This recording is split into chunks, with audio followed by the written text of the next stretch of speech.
On their wedding night, her husband said, "I'm tired," and they didn't sleep together. But at midnight she heard moans coming from her mother-in-law's room. What she saw shattered her. "Hi, my beautiful family.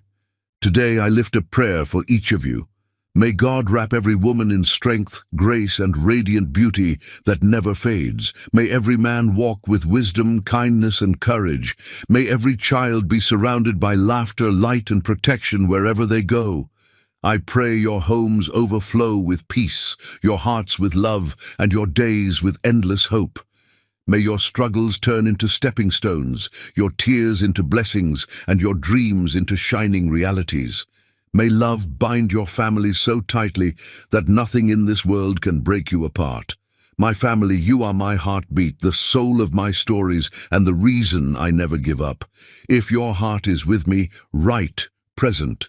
If your love is true, write, I am with Mr. Peter.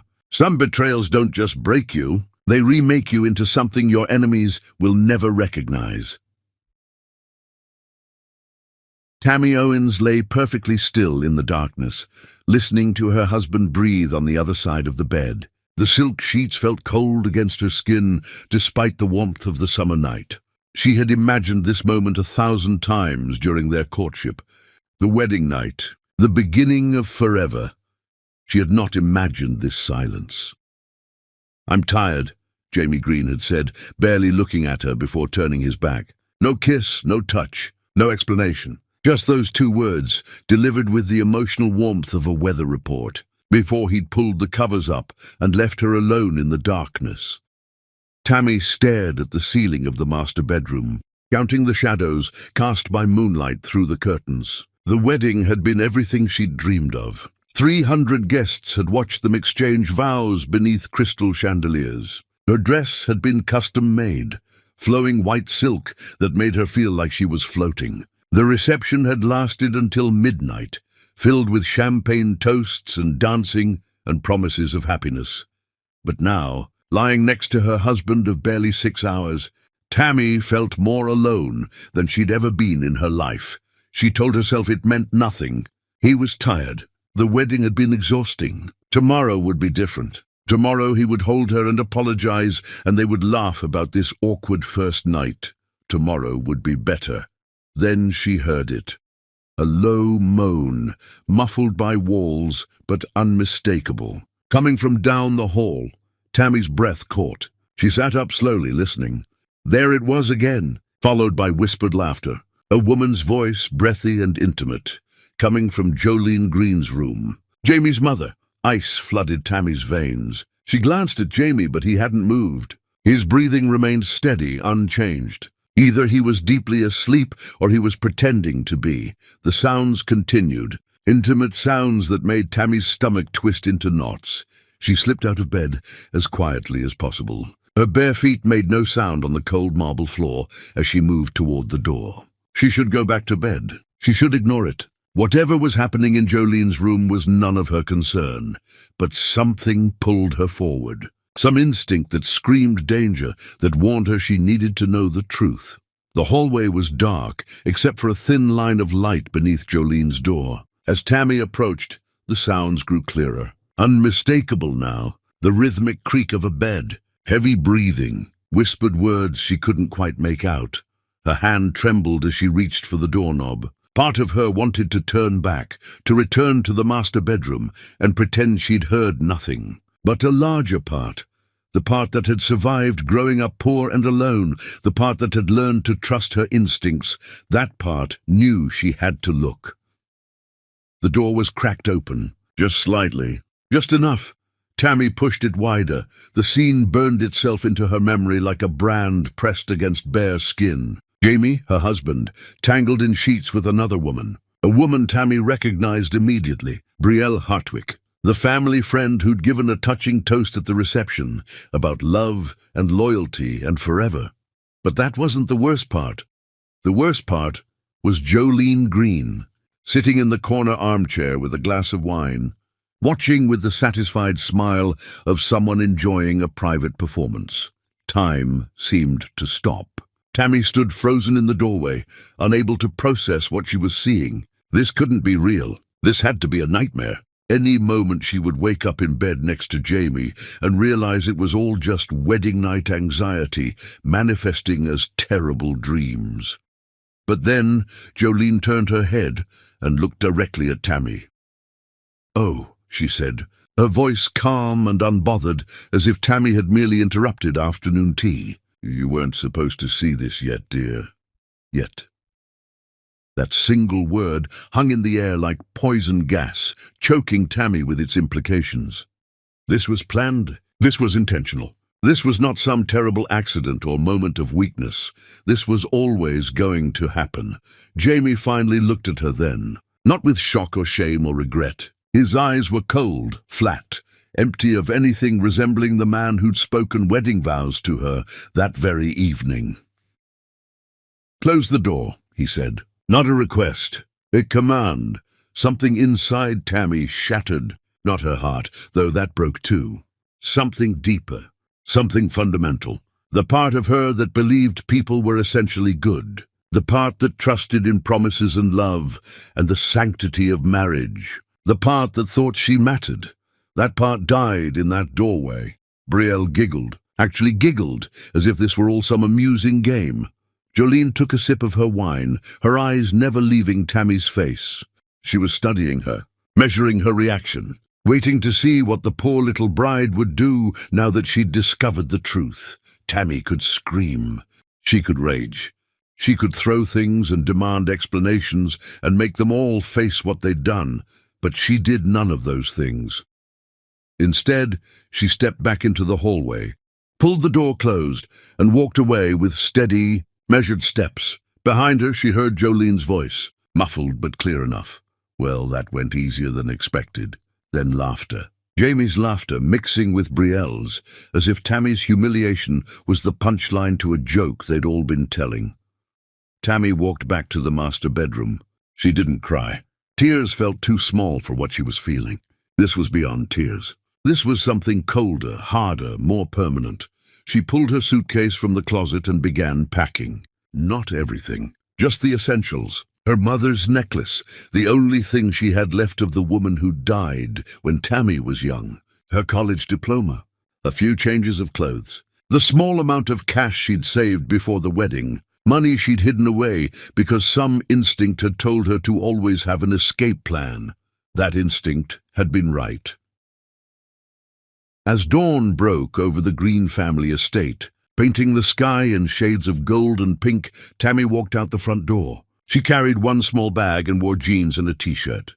She'd left her wedding dress crumpled on the bedroom floor like a discarded dream. She paused at the kitchen counter and pulled out a notepad. For a moment, she considered writing something long and detailed, explaining her pain and disappointment and shattered trust. But they didn't deserve her pain. They didn't deserve her words, so she wrote only this: "I will never beg for your love. Watch me rise." She left the note where Jamie would find it and walked out into the morning light. Behind her, the Green mansion stood silent and imposing, a monument to old money and older cruelty. Inside, Jamie slept soundly in his mother's guest room. Brielle curled against him, both of them content in their betrayal. None of them knew they had just made the greatest mistake of their lives. None of them knew that the woman walking away from them, shoulders squared and eyes dry, would one day become more powerful than all of them combined. None of them knew they hadn't destroyed Tammy Owens. They had created her. The sun rose higher as Tammy reached the end of the long driveway. She turned back once, taking a final look at the house that had promised her a future and delivered only devastation. "Watch me," she whispered to the empty air. "Watch me rise from these ashes you made." Then she turned away and walked toward the bus stop, toward the unknown, toward a future she would build with her own hands. And in that moment, though she didn't know it yet, the phoenix began to burn. Chapter 2. Surviving the Wasteland. 3 months of hell taught Tammy something the Greens never learned. Rock bottom isn't the end. It's the strongest foundation you'll ever build on. The first night, she slept on a bench at the bus station. The second night, an old friend from college let her crash on a couch that smelled like cigarettes and broken promises. By the end of the first week, Tammy had found a room above a laundromat, barely big enough for a mattress on the floor, where the constant rumble of washing machines shook the walls and invaded her dreams. She didn't cry. Not once. Crying felt like giving them what they wanted. Proof that they'd broken her. Proof that she was weak. So instead, she swallowed the pain and turned it into something harder. Something that could cut through steel if she sharpened it right. The work came in pieces. Rosie's diner hired her as a waitress for the morning shift. The pay was terrible, but the tips were decent if you smiled enough and pretended you cared about strangers' breakfast preferences. At night, she cleaned office buildings, pushing a mop through empty corridors while security guards dozed at their desks. On weekends, she set up a small table at the local market, selling jewelry she made from wire and salvaged materials. Her hands blistered, her feet ached, her back screamed every time she bent over to pick up someone else's trash. But she kept moving forward because the alternative was going back. And she'd rather die than give Jolene Green the satisfaction. On a cold morning at the market, when frost still clung to the grass and Tammy's fingers were numb despite her worn gloves, an older woman stopped at her table. She was elegant in a way that had nothing to do with expensive clothes and everything to do with how she carried herself. Her grey hair was pulled back in a simple bun, and her eyes were sharp and measuring. "You made these?" the woman asked, holding up a necklace Tammy had twisted from copper wire and pieces of broken glass she'd found near a demolition site. "Yes, ma'am," Tammy said. The woman studied the necklace in the morning light, turning it slowly. "This is extraordinary work. You have an eye for finding beauty in broken things." "I learned from experience." The woman's gaze sharpened. "You're running from something." Tammy met her eyes steadily. "I'm running toward something." A smile ghosted across the woman's lips. "Good answer." She set the necklace down and pulled a business card from her purse. "I'm Opal Crenshaw. I own a gallery downtown. I sell work from local artists on consignment. If you're interested, I'll take your pieces. 60-40 split in your favor." Tammy's heart hammered against her ribs. "Why would you do that?" "Because I was where you are once. Broken and furious and determined to prove everyone wrong." Opal's eyes softened. "And because talent like yours doesn't come along often. I'd be a fool to let it walk away." "I'm not broken," Tammy said quietly. "No," Opal agreed. "You're not. You're rebuilding. There's a difference." That handshake changed everything. Within 2 weeks, Tammy's jewelry was displayed in Opal's gallery alongside work from established artists. Within a month, she'd sold enough pieces to move into a slightly better room, one with a window and a door that actually locked. Within 2 months, she was making more from her jewelry than from the diner and cleaning jobs combined. But she kept all 3 jobs anyway, because security wasn't about having enough. It was about having more than enough. It was about never being vulnerable again. Opal introduced her to other people who'd clawed their way up from nothing. Dante Livingston ran a metalworking shop in the warehouse district and taught Tammy advanced techniques for shaping wire and setting stones. Thora Beckwith designed clothes for women who couldn't afford the big fashion houses, but still wanted to feel beautiful. And she started featuring Tammy's jewelry in her shows. Cyrus Malone had built himself from bankruptcy to success and back to success again. And he taught Tammy about numbers and margins and how to turn passion into sustainability. "You've got something rare," Cyrus told her one evening over cheap coffee at the diner where she still worked mornings. "Most people who've been through trauma let it define them. You're letting it refine you." "I don't have a choice," Tammy said. "Everyone has a choice. You're choosing to fight. That's different than just surviving." Tammy saved every dollar she could. She lived on rice and beans and day-old bread from the bakery down the street. She wore clothes from thrift stores, patched and mended until they couldn't be patched anymore. Every spare moment went into her jewelry, her hands moving in the dim light of her tiny room. creating beauty from discarded things. People who saw her working 3 jobs and barely sleeping thought she was desperate. They didn't understand that she wasn't desperate. She was determined. There was a difference. One morning, Tammy walked past a small storefront with peeling paint and dirty windows. The building looked forgotten, abandoned, like it had given up on itself. A faded "For Rent" sign hung crooked in the window. She stopped and stared at it for a long time. That afternoon, she met with the landlord. He was old and tired and didn't seem to care much about anything except getting rent on time. "It's been empty for 2 years, he said, jangling keys as he unlocked the door. "Needs work, needs cleaning, needs everything really." Tammy stepped inside. The space smelled like mildew and broken dreams. Paint peeled from the walls. Water stains marked the ceiling. The wooden floor was scratched and warped, but the light was perfect. Large windows faced east, letting in the morning sun. The space was open and full of possibility. "I'll take it," she said. The landlord looked surprised. "You haven't even asked about the price." "I'll make it work." She signed the lease with hands that didn't shake. Every dollar she'd saved, every extra shift she'd worked, every piece of jewelry she'd sold went into that first month's rent and deposit. She spent 2 weeks cleaning and painting. Dante helped her install better lighting. Thora donated some display cases from her studio. Opal spread the word to every artist and craftsperson she knew. On opening day, Tammy stood in front of the storefront and hung the sign she'd made herself, painted carefully in letters that didn't waver. "Phoenix Artisan Collective," Opal read aloud, smiling. "Rising from the ashes." "Something like that," Tammy said. The first day, 17 people walked through the door. Some browsed, some bought.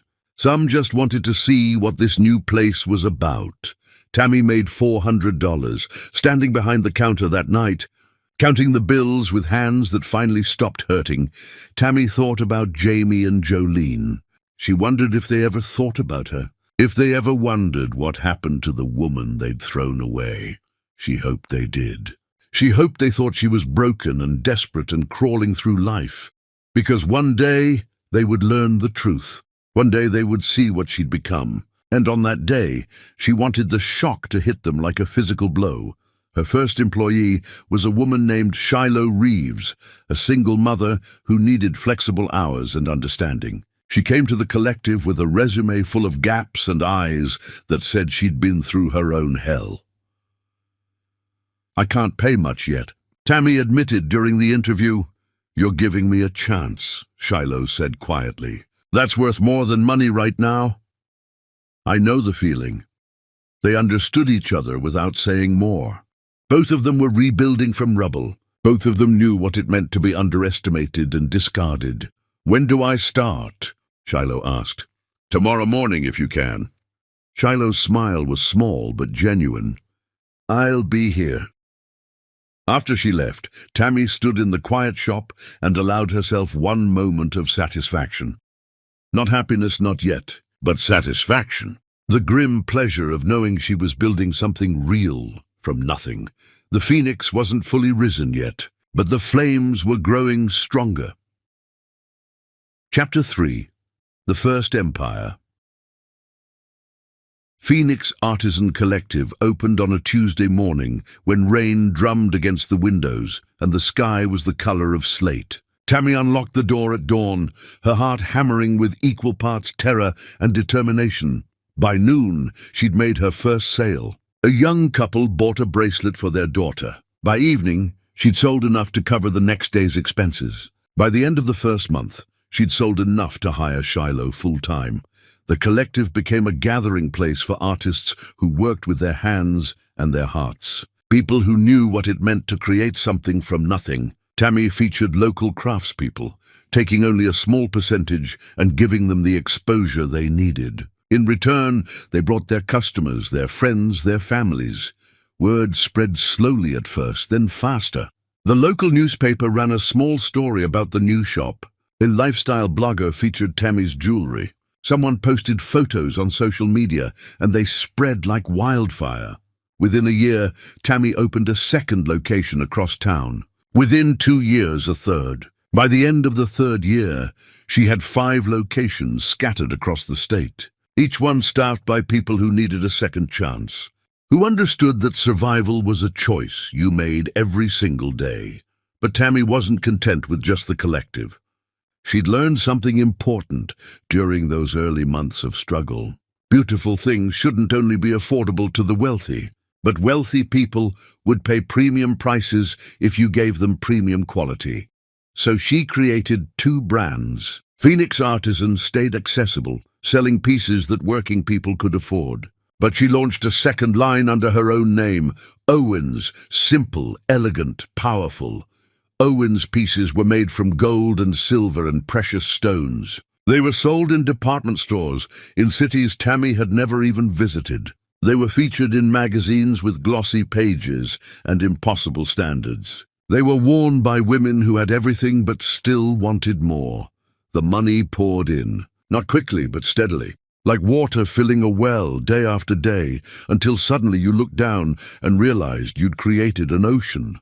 Tammy bought a manufacturing facility, hired 200 people, created a training program for young artists who couldn't afford formal education, established a scholarship fund for women trying to escape bad situations. She moved into a penthouse apartment with floor-to-ceiling windows that looked out over the city. She bought a car that turned heads. She wore clothes that cost more than she used to make in a month. But she never forgot what it felt like to sleep on that mattress above the laundromat, hearing the machines rumble through the night, wondering if she'd have enough money for food tomorrow.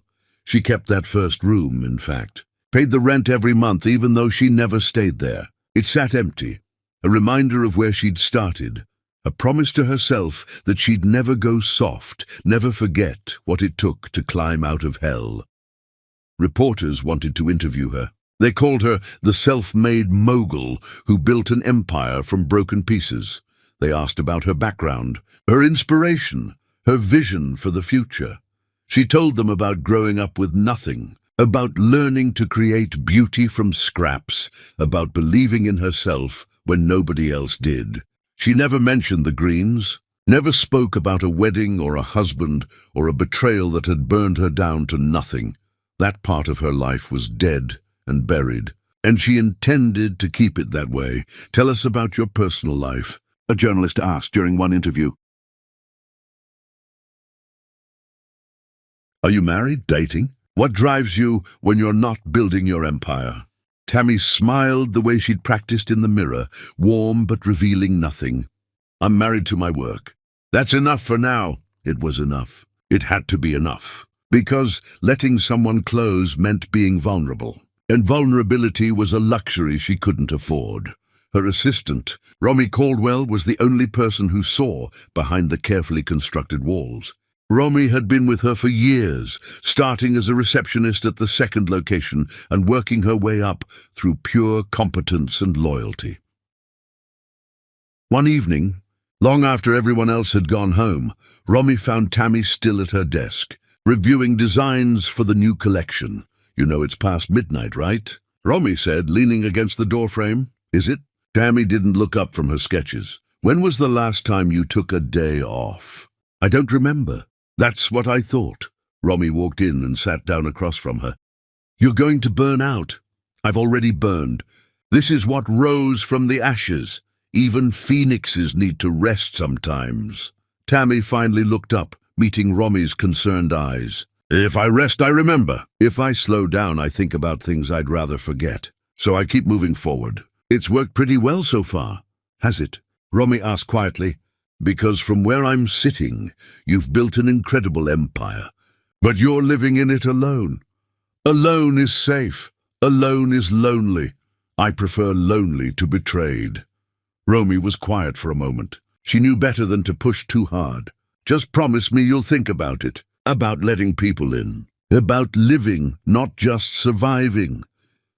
I'll think about it, Tammy lied. After Romy left, Tammy returned to her sketches, but her mind wandered despite her best efforts. She thought about Jamie sometimes, late at night when exhaustion lowered her defenses. Wondered if he was happy with Brielle. Wondered if Jolene was still pulling the strings of his life like he was nothing more than a puppet.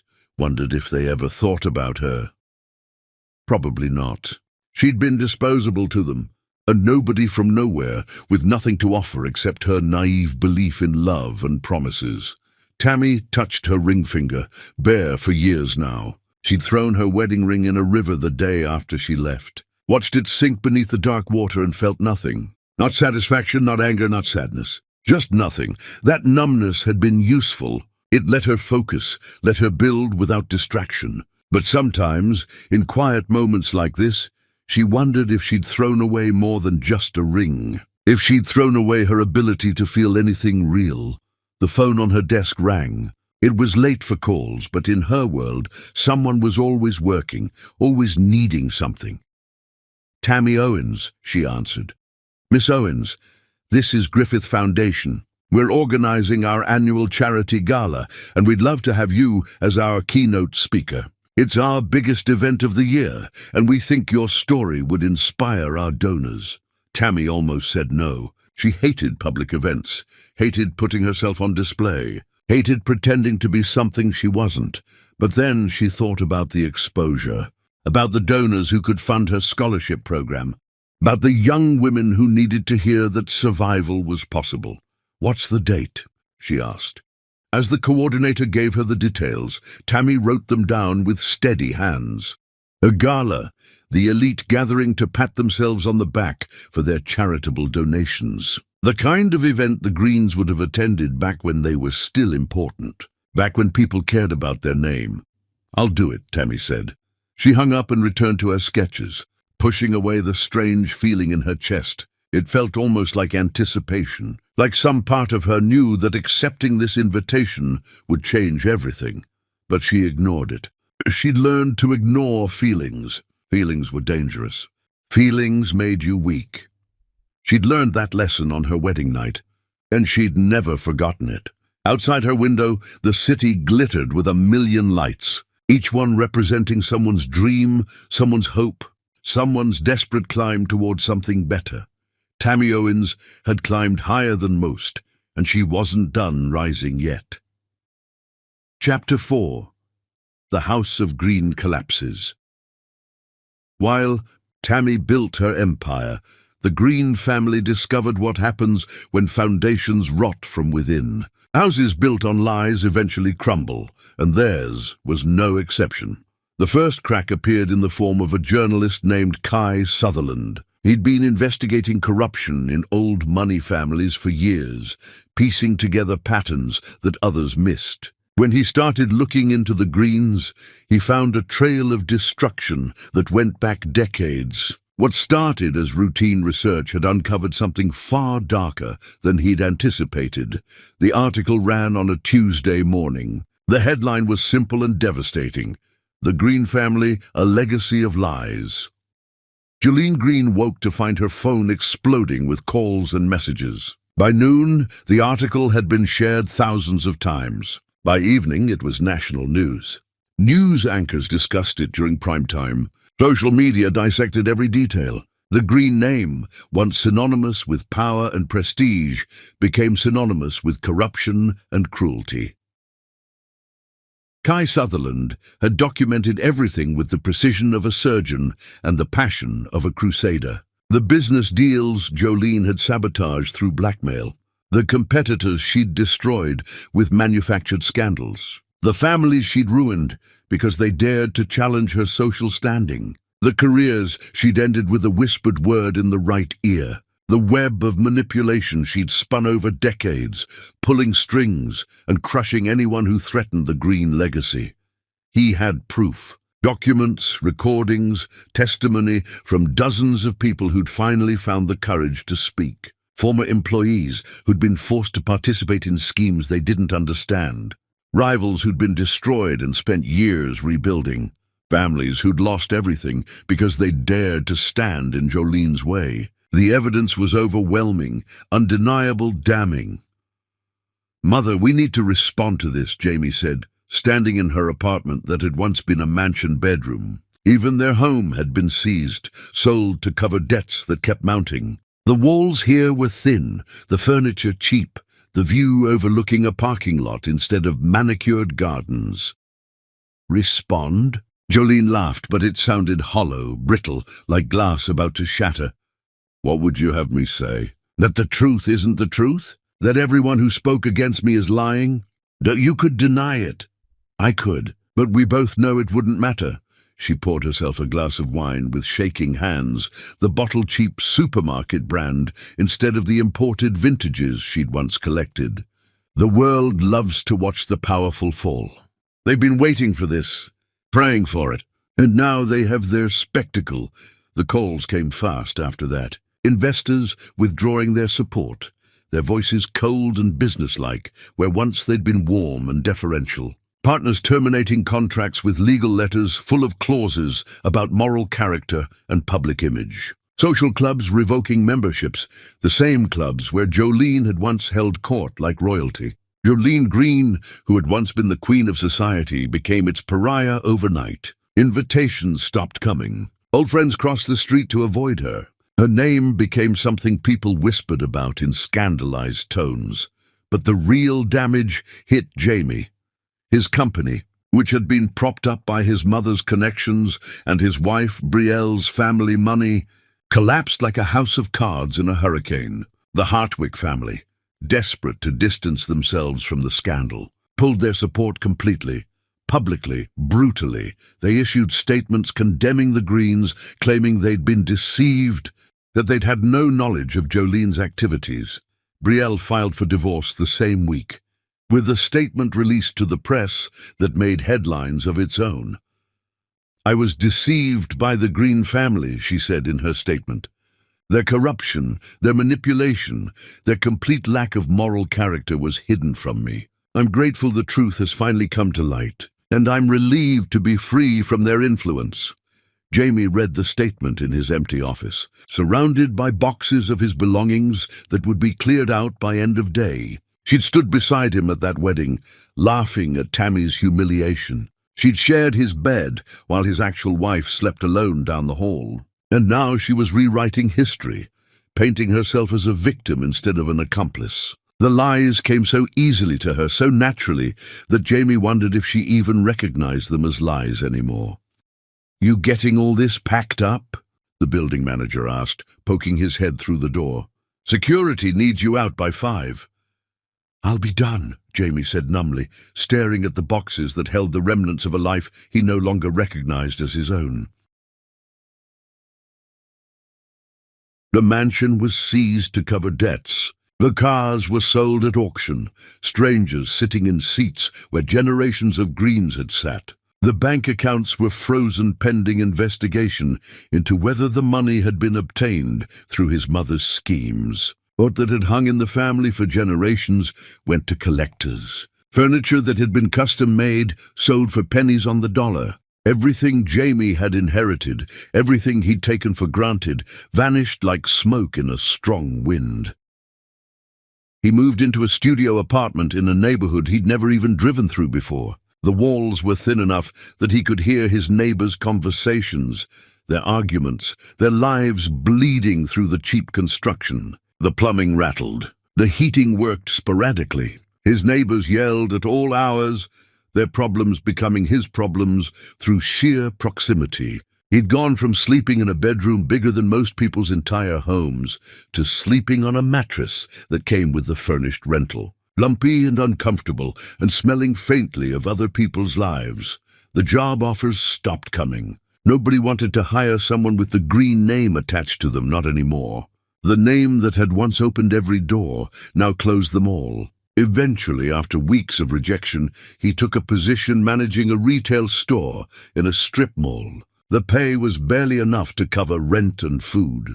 His co-workers were half his age and treated him with polite indifference, unaware of who he'd once been, uninterested in his fall from grace.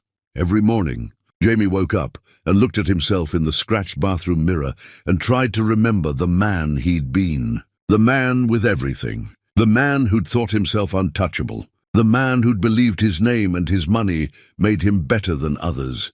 That man was gone, replaced by this hollow shell who counted register drawers and dealt with customer complaints about return policies. who apologized for things that weren't his fault, and smiled until his face hurt and went home to an empty apartment that smelled like failure. But worse than the poverty, worse than the humiliation, worse than watching his entire life disintegrate like wet paper, was the knowledge that he'd destroyed the one real thing he'd ever had. He saw Tammy's name everywhere, on billboards advertising her jewelry, her face glowing with success, in magazine articles about successful entrepreneurs who'd built empires from nothing, on social media posts from women wearing Owens pieces and talking about how they made them feel powerful, beautiful, unstoppable. Each mention was a reminder of what he'd thrown away, what he'd destroyed with his cruelty and cowardice. She'd become everything he'd never believed she could be. Everything his mother had said was impossible for someone like her. Someone with no connections, no family name, no inheritance. Someone who'd started with nothing and built everything through sheer force of will. She'd done it all herself, while he'd lost everything that had been handed to him on a silver platter. One night, unable to sleep in his cramped apartment while his neighbor's television blared through the wall, Jamie pulled out his laptop and searched for her. There were dozens of photos, hundreds. Tammy at charity events, wearing gowns that probably cost more than his monthly salary. Tammy cutting ribbons at new store openings, surrounded by people who admired her. Tammy accepting awards for entrepreneurship and innovation, giving speeches that inspired thousands. In every photo, she looked powerful, confident, complete. In every photo, she looked nothing like the uncertain young woman he'd discarded on their wedding night.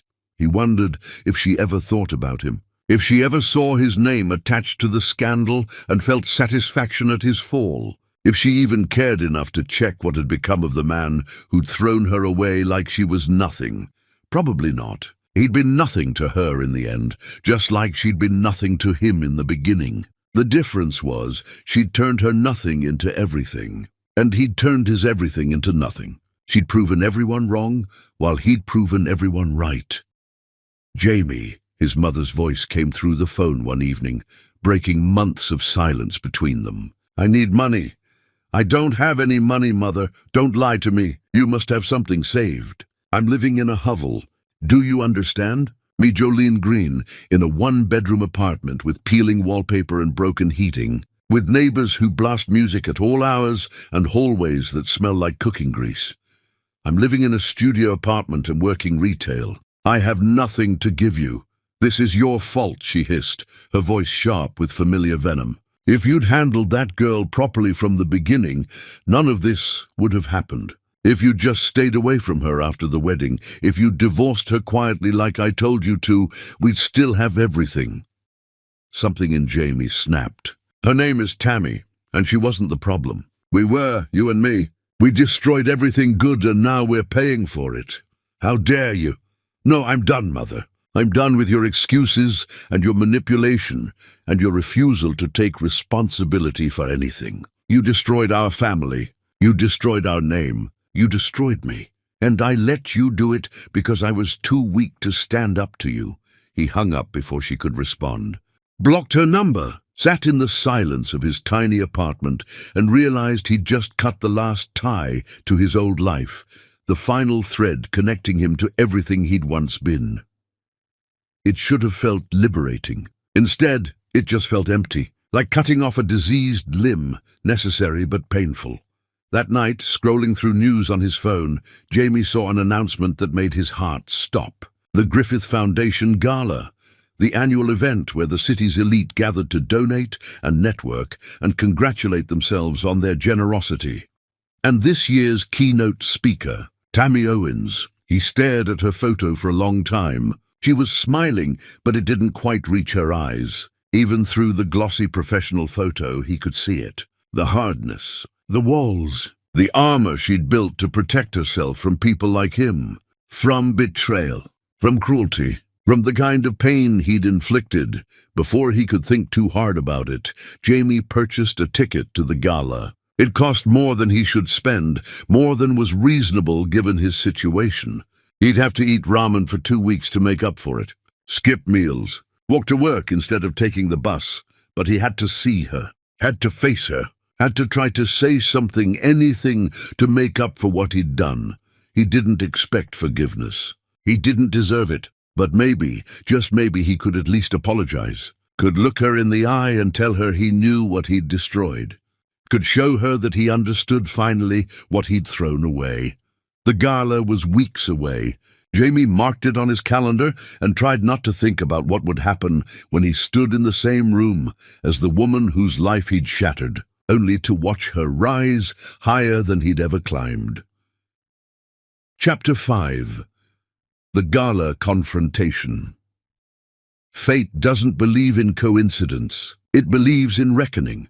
The Griffith Foundation Gala was held in the grand ballroom of the Imperial Hotel, a space so vast and glittering it felt like stepping into another world. Crystal chandeliers hung from the ceiling like frozen waterfalls. The floor was polished marble that reflected the lights above. 300 of the city's wealthiest and most influential people filled the room.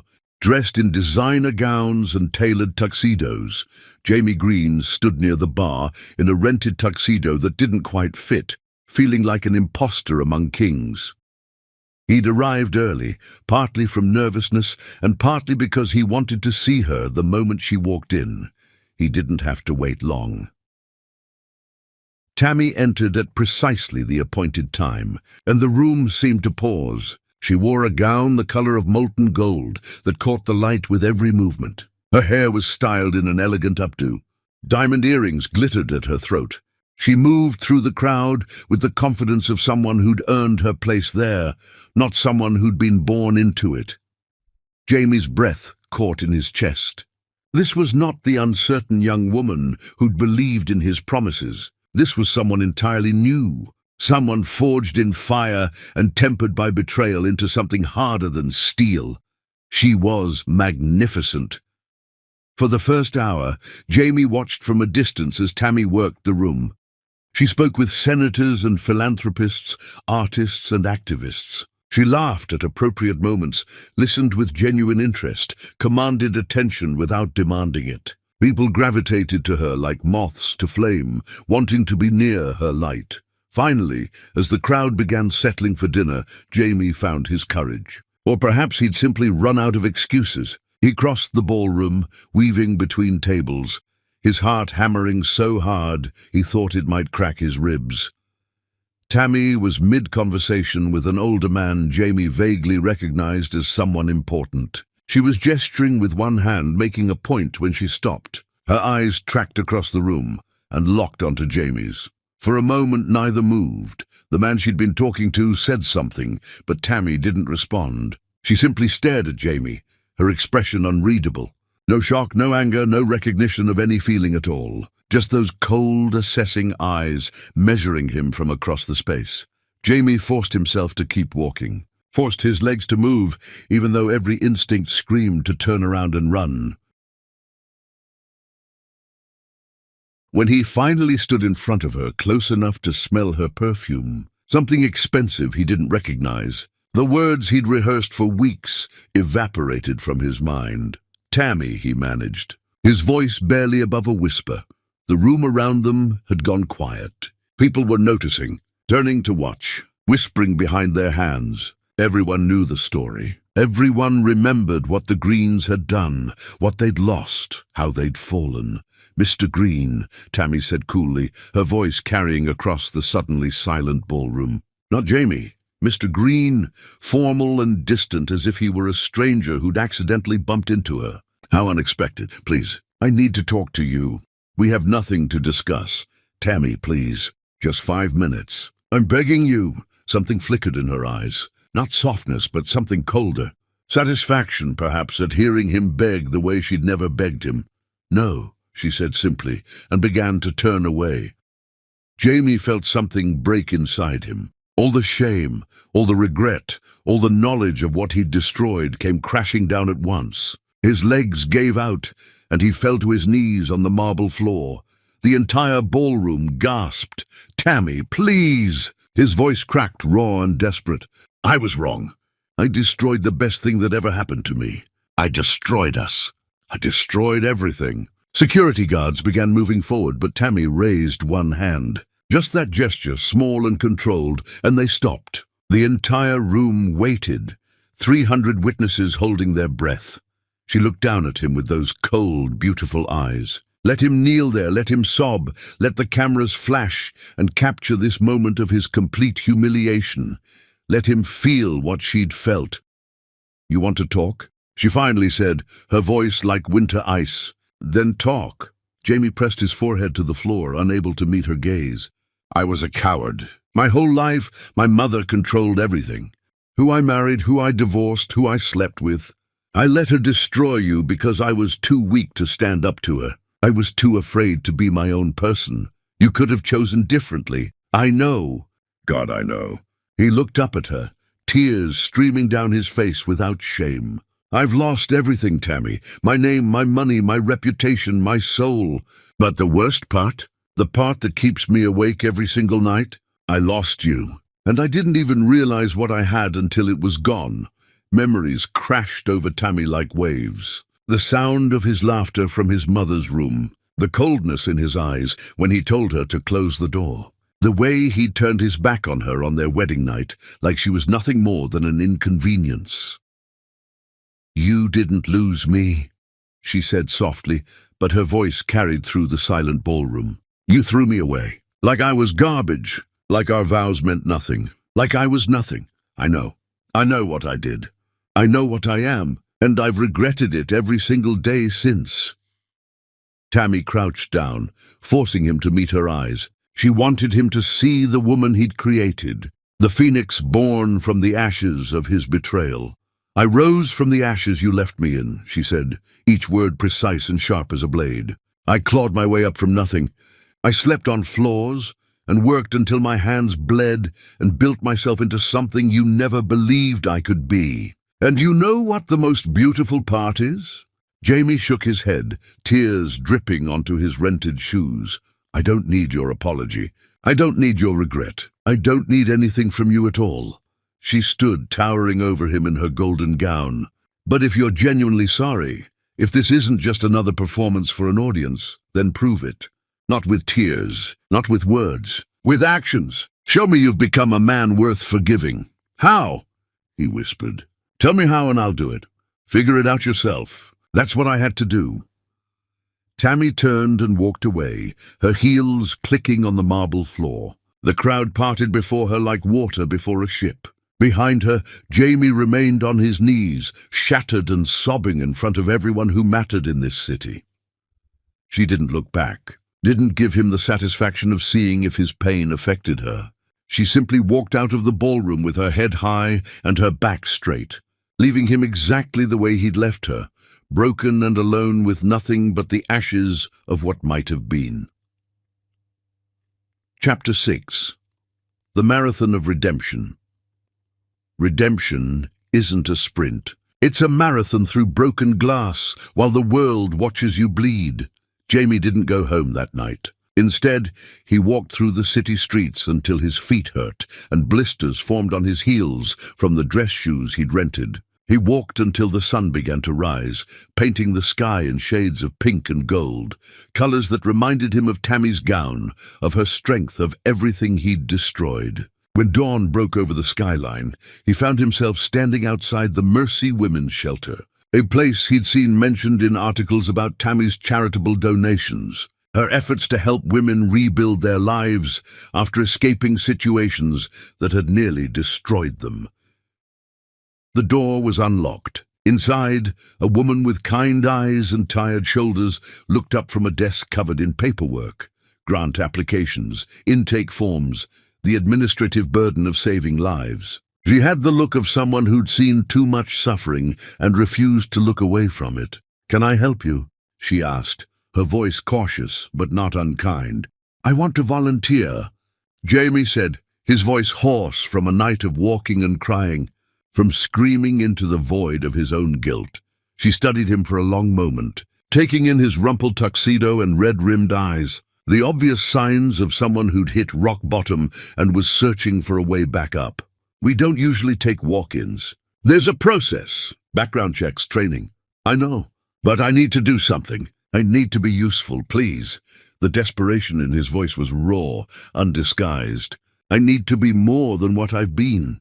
Something in his voice must have convinced her, or perhaps she simply recognized the look of someone genuinely desperate to change. She handed him a clipboard with forms attached, papers that would document his intention to become better.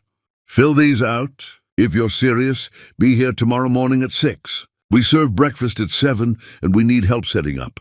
But I'm warning you now, this isn't about feeling good about yourself. This is real work, hard work. And these women have been through hell. They don't need your pity or your guilt. They need your respect and your consistency. I'll be here. Her eyes narrowed slightly, recognition dawning. You're that man from the gala, the one who wronged Tammy Owens. I saw the videos online. Everyone did. Jamie flinched but didn't deny it, didn't make excuses. Yes, why are you really here? To assuage your guilt? To prove something to her? Because if that's why you're here, save us both the time. We don't need volunteers who are using us for redemption theater. To become the man I should have been, Jamie said, meeting her eyes steadily. To earn something I don't deserve. To prove that change is possible, even when you've done unforgivable things. I don't expect you to believe me. I don't expect anyone to believe me. But I'm here anyway, and I'll keep showing up until either you believe me or I prove to myself that I can be someone different. The woman was silent for a moment, measuring him, weighing his words against decades of broken promises from people who meant well but disappeared when the work got hard. I'm Fauna Pruitt. I run this shelter, and I've heard every excuse, every promise, every plea for redemption that exists. Men who want to volunteer for a week to feel better about themselves. Men who think showing up twice makes them heroes. Talk is cheap, Mr. Green, cheaper than the air you're breathing. I'll be watching what you do, not what you say. Then watch, Jamie said simply. Watch and judge me by my actions. He showed up the next morning at 6. And the morning after that. And every morning for weeks that stretched into months, through rain and heat and exhaustion that made his bones ache. He scrubbed floors until his knees ached and his hands cracked from cleaning chemicals. He served meals to women who'd been through hell and survived it, women whose eyes held stories he couldn't imagine. He listened to their stories without judgment or platitudes, without offering unwanted advice or false comfort, hearing echoes of what he'd put Tammy through in their pain, in their descriptions of betrayal and abandonment. Each story was a mirror held up to his own cruelty, and he forced himself to look, to really see what he'd been capable of.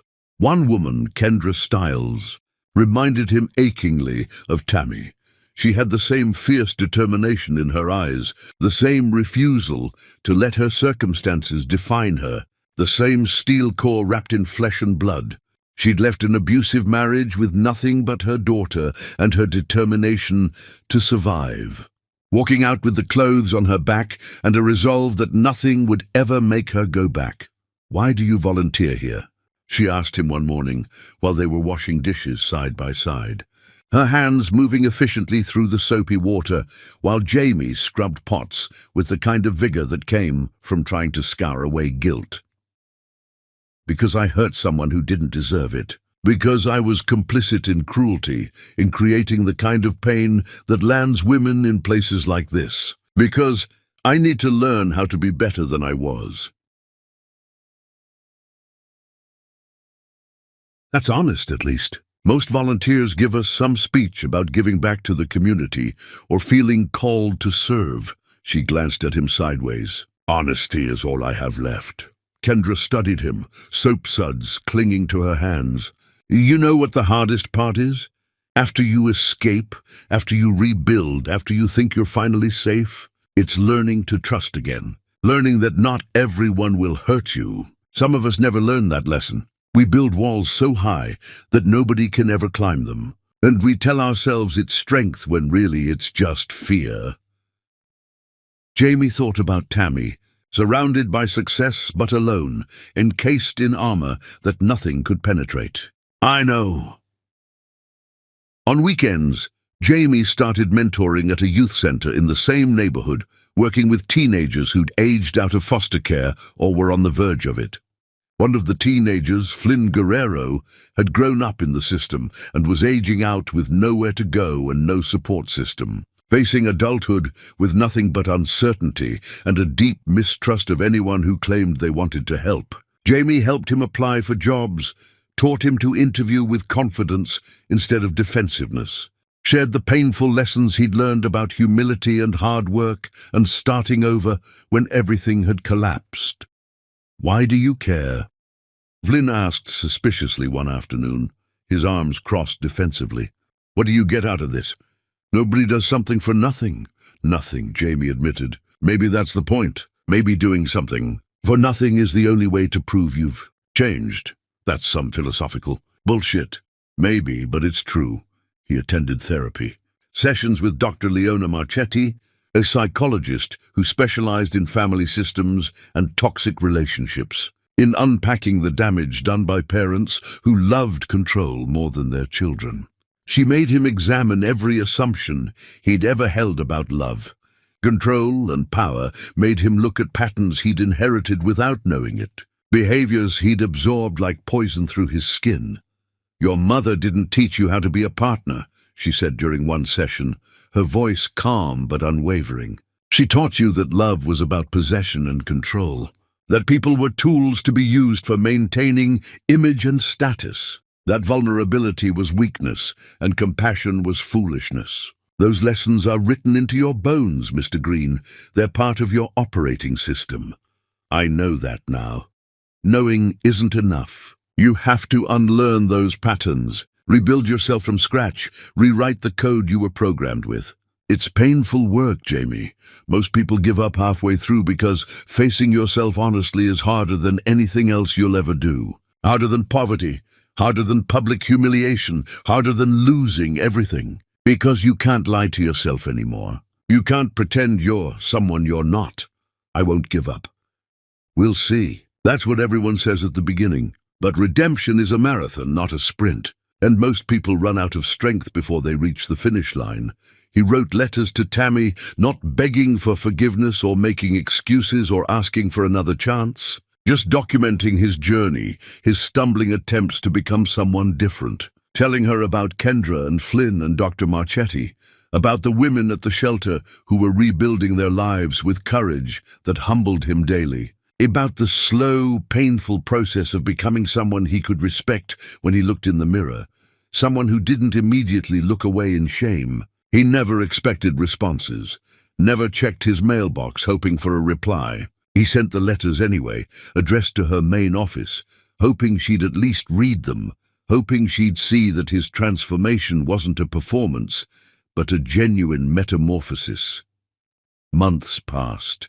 The seasons changed. Summer heat gave way to autumn chill, then winter cold. Jamie sold the last piece of his mother's jewelry, a diamond brooch she'd treasured more than she'd ever treasured him, and donated the money to Tammy's scholarship fund for young entrepreneurs trying to escape poverty. He didn't tell Tammy directly, didn't make a show of it, didn't expect recognition, but word got back to her anyway, the way information always travels through connected communities. At the shelter one morning, Jamie found Opal Crenshaw serving breakfast, the woman who'd first given Tammy a chance when nobody else would. She looked at him with sharp, assessing eyes that had seen decades of human nature in all its complexity. "So you're the ex-husband," she said without preamble. No softening of the judgment in her voice. "Yes, Tammy could have destroyed you completely. She has the power, the resources, the motivation, the connections. But she didn't, you know why? No, because she's not like your mother. She doesn't find joy in crushing people, in watching them suffer. She finds joy in building them up, in creating opportunities, in helping people become their best selves. She spent years creating pathways for people who started with nothing."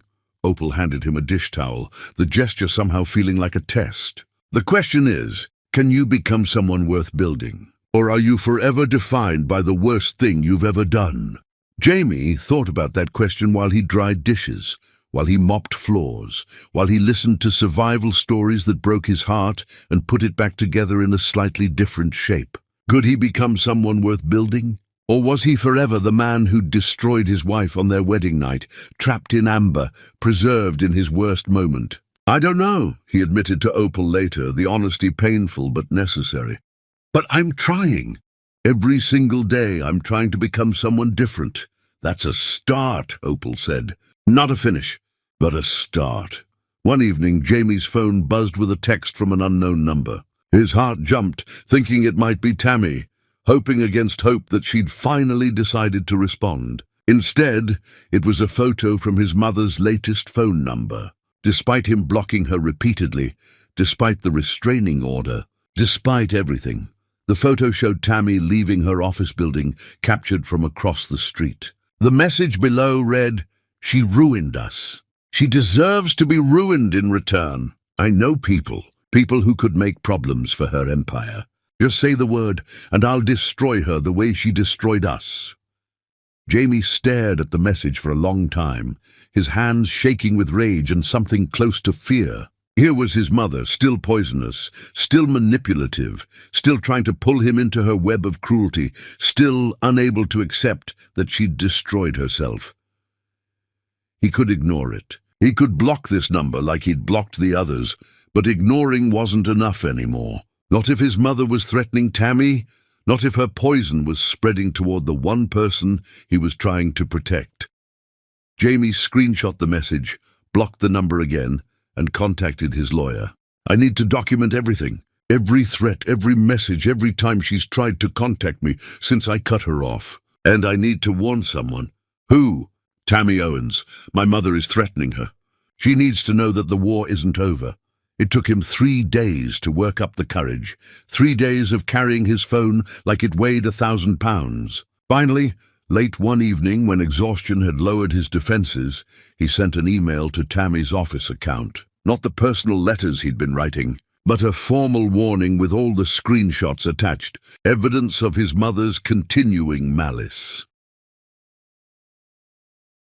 "Your mother is threatening me," Tammy called him an hour later, her voice cold and controlled, the warmth he remembered completely absent. "Is this another manipulation?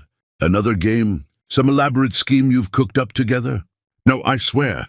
I've been trying to cut her out of my life completely, but she keeps finding ways to contact me. New phones, new accounts, new angles. These threats against you are the last straw. I'm filing additional documentation, and I'm telling you everything. You need to know what she's planning, what she's capable of." Silence stretched between them, heavy with years of betrayal and months of attempted redemption. "Why would you warn me?" Tammy finally asked, genuine confusion in her voice. "Because you deserve to be protected. Because my mother is poison, and I'm done protecting her, done making excuses for her. Because it's the right thing to do, even if you never forgive me, even if this changes nothing between us." "I see." More silence. "Then meet me at the original Phoenix Artisan storefront, tomorrow at dusk." "Tammy, be there or don't. Your choice." She hung up before he could respond. Jamie stared at his phone, heart racing like he'd run a marathon. She'd agreed to see him. After months of letters and silence, after his public humiliation at the gala, after everything, she was giving him a chance to speak to her face to face. To look into those eyes he'd once taken for granted. He'd spent months becoming someone better, doing the hard work of transformation. Now he'd have to prove it was real, that he'd truly changed, that redemption was more than just a word people used to feel better about their failures. Chapter 7. The Impossible Conversation. Some conversations don't heal wounds. They simply expose how deep they really go. Jamie arrived at the storefront when the sun was still high, unable to wait, too nervous to stay away. The building looked exactly as it had in those early magazine articles about Tammy's rise. Small, unassuming, the windows now displaying work from local artists who'd followed in her footsteps. He paced the sidewalk, rehearsing words that sounded hollow, even in his own mind. How did you apologize for destroying someone's faith in love? How did you make amends for a betrayal so complete it had redefined who they were? As dusk painted the sky in shades of purple and gold, Tammy appeared. She wore jeans and a simple sweater, her hair pulled back in a ponytail. No designer gown, no armor of wealth and success. Just Tammy, stripped of all the trappings she'd built around herself. Somehow, that made everything harder. "You came," Jamie said, his voice rough from hours of silence. "You've been showing up for months," Tammy replied, stopping a careful distance away. "Not close enough to touch, not close enough for intimacy. The least I could do was show up once." They stood in awkward silence, the air between them heavy with everything unsaid. "Fauna Pruitt called me," Tammy finally said. "She told me you've been volunteering 40 hours a week on top of your job. Opal says you mentor kids who have nowhere else to turn.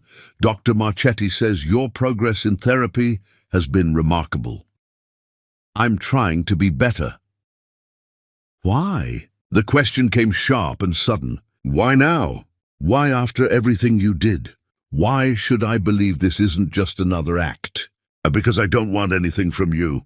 The words burst out of Jamie before he could stop them. "I don't expect forgiveness. I don't expect you to take me back. I don't expect anything, except maybe to look at myself in the mirror and not hate what I see." "You should hate what you see. What you did was unforgivable. I know. Do you?" Tammy's voice rose, all the control she'd maintained cracking around the edges. "Do you really know what you did to me? You didn't just break my heart, Jamie. You broke my ability to trust. You broke my faith in people. You broke the part of me that believed in love and promises and forever." "I know," Jamie whispered. "How could you?" The question came out raw and wounded. "On our wedding night, in your mother's room, with her watching like it was some kind of sick entertainment. How could you do that to another human being?" "I don't have an answer that makes it okay. I was weak. I was controlled. I was more afraid of disappointing my mother than of destroying you." He met her eyes, not hiding from the pain he saw there. "I was a coward who let the most important person in my life become collateral damage in a war I didn't even know I was supposed to be fighting." Tammy laughed, but it was bitter and sharp. "A war? Is that what you're calling it? Your mother controlled you, so I had to suffer." "No, that's not an excuse. Nothing excuses what I did. I'm just trying to explain how someone could be that cruel. I didn't see you as a person, Tammy. I saw you as an obligation, a duty, something my mother arranged, and I went along with because I'd never learned how to say no to her." "Then why did you marry me at all?" "Because some part of me wanted to be different, wanted to be better, wanted to believe I could escape her influence." He shook his head. "But I wasn't strong enough. Not then. And you think you're strong enough now?" "I don't know. But I'm trying to be." Tammy pulled out her phone and showed him a message. Jamie read it, his face going pale. "I hear my foolish son is trying to win you back." How pathetic. "But then again, you always were good at manipulating weak men. Did you enjoy destroying our family? Enjoy your little empire built on lies? You'll never be anything but the gold-digging trash who got lucky." "My mother sent this?" Jamie's voice was hollow. "This morning, along with 6 others over the past month." Tammy scrolled through more messages, each one more vicious than the last. "She's been calling my partners, spreading rumors that I'm trying to sabotage you as revenge. She contacted investors, claiming I'm emotionally unstable and vindictive. She's trying to destroy everything I've built." "Jesus Christ!" Jamie looked sick. "Tammy, I swear I didn't know. I blocked her numbers. I filed a restraining order. I thought that would be enough. It's not enough." Tammy's control finally broke. "Don't you understand? Your mother is poison, and poison doesn't stop just because you ask nicely. She's going to keep coming after me, keep trying to tear down everything I've built, because in her twisted mind, I'm the one who destroyed her precious family. I'll stop her." "How?" "She's your mother, Jamie. Can you really stand against her? Can you really choose me over her?" The question hung between them like a blade. "I already have," Jamie said quietly. "The moment I warned you about her threats, I chose you. The moment I started trying to become better, I chose to be someone she didn't raise. I've spent my whole life being her puppet. I'm done with that. I'm done with her.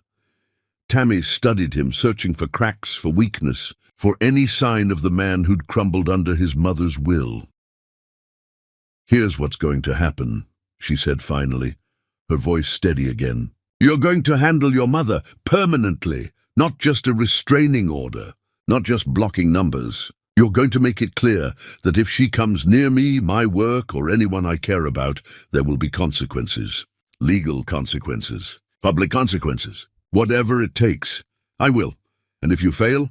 Tammy stepped closer, close enough that Jamie could smell the familiar scent of her shampoo, something simple and clean that brought back memories of before everything broke. "If she wins, if you back down, if I see even a hint of the old weakness, we never speak again. No more letters, no more chances, no more anything. Because I won't give you a third chance to destroy me. I won't fail. You say that now. But when she's crying, when she's playing the victim, when she's reminding you that she's your mother and family is everything, will you still be strong enough?" "Yes, prove it. How?" Tammy's expression hardened. "That's your problem to solve. Figure it out yourself. That's what I had to do when you threw me away. I had to figure out how to survive, how to rebuild, how to become someone new. Now it's your turn. Figure out how to become a man worth trusting. Figure out how to stand up to the woman who created the monster you used to be. And if you can't," she shrugged, "then at least we'll both know the truth. And if I can, then maybe I'll believe you're different. Maybe I'll believe change is possible. Maybe I'll stop seeing you as the man who destroyed me and start seeing you as someone new. That's all I want." "No," Tammy corrected. "What you want is forgiveness. What you want is redemption. What you want is for me to tell you that it's all okay now, that your months of volunteering and therapy have erased what you did." She shook her head. "But I can't give you that. Only you can give that to yourself. And you can only do it by becoming someone who doesn't need it anymore." She turned to leave. Then panic seized Jamie's throat. "Wait, please, just tell me one thing." Tammy paused but didn't turn around. "Do you still hate me?" "No," she said softly. "Hate requires caring. I stopped caring a long time ago. What I feel now is worse than hate, Jamie. It's indifference. And the only thing that could change that is if you actually became someone worth caring about again." She walked away, leaving Jamie alone on the street as darkness fell. He watched her disappear around the corner, then pulled out his phone. His mother had called 17 times today, sent a dozen messages, each one demanding attention, demanding obedience, demanding he choose her over everyone and everything else. Jamie blocked the number. Then he called his lawyer. "I need to file a restraining order," he said. "Against Jolene Green, yes, my mother. And I need to document everything. Every threat she's made against Tammy Owens. Every message, every call, every time she's tried to manipulate me back under her control. Whatever it takes to keep her away from someone I care about." As he walked home through the cold evening, Jamie felt something shift inside him. For months, he'd been becoming a better person. But it had all been theoretical, abstract, safe. Now came the real test. Standing up to the woman who'd shaped every moment of his life. Choosing the path forward over the path back. Becoming someone new by destroying every last piece of who he used to be. The war with his mother wasn't over. It was just beginning. And this time, Jamie intended to win. Chapter 8.